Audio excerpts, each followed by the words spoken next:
Hello, and welcome to Rando 500, where I review a random game in 500 words, give or take 10%.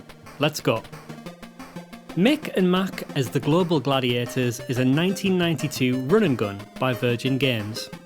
One day, Mick and Mack are sat in a restaurant full of people with no torsos. While reading their Global Gladiators comic book, Ronald McDonald appears from beneath the floor and whisks them into the world of the comic. An extremely dangerous world full of monsters and bottomless pits. Thanks, Ronald. You can play as Mick or Mack, but there's no difference between them other than skin colour. And if you're thinking about my baby, it don't matter if you're black or white. Points off for controls. Button 1 jumps and button 2 shoots. It's like flipping A and B for a Mega Man title. While it doesn't take long for you to adjust, I wonder why this decision was made with so many good games available to reference. Your kid is equipped with a weapon called a Goo Shooter.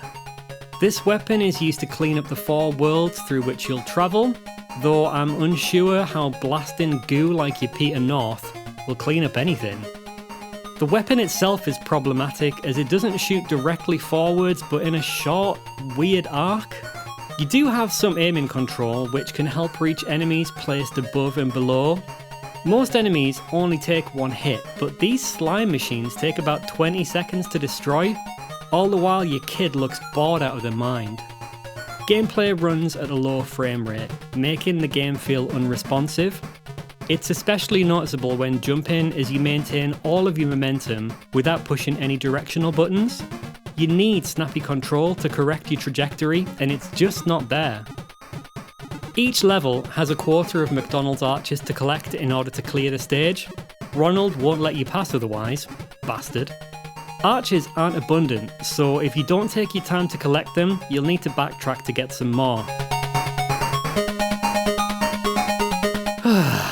Isn't this fun? If you collect enough, you can play a McBonus stage, the premise of which is put the right thing in the right bin. It's boring, but a good way to get an extra life. Something you'll need considering this game's difficulty.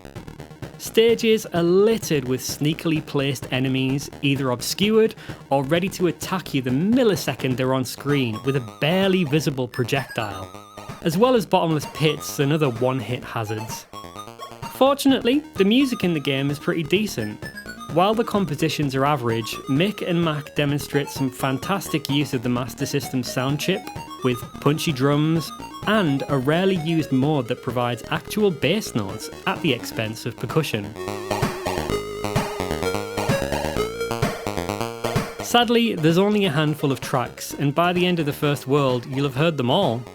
Was Tommy Tallarico not being paid enough? Get this man a box of chicken nuggets! Stat! I don't understand the game's environmental message either. In one stage, you're cleaning up a polluted forest, and in the next, you're slaughtering the local wildlife. Mick and Mack is hardly a whopper of a flopper, but it's more of a McMess. Give it a try if you're craving some weird 90s nostalgia, but avoid if you want to play a good game. 5 out of 10.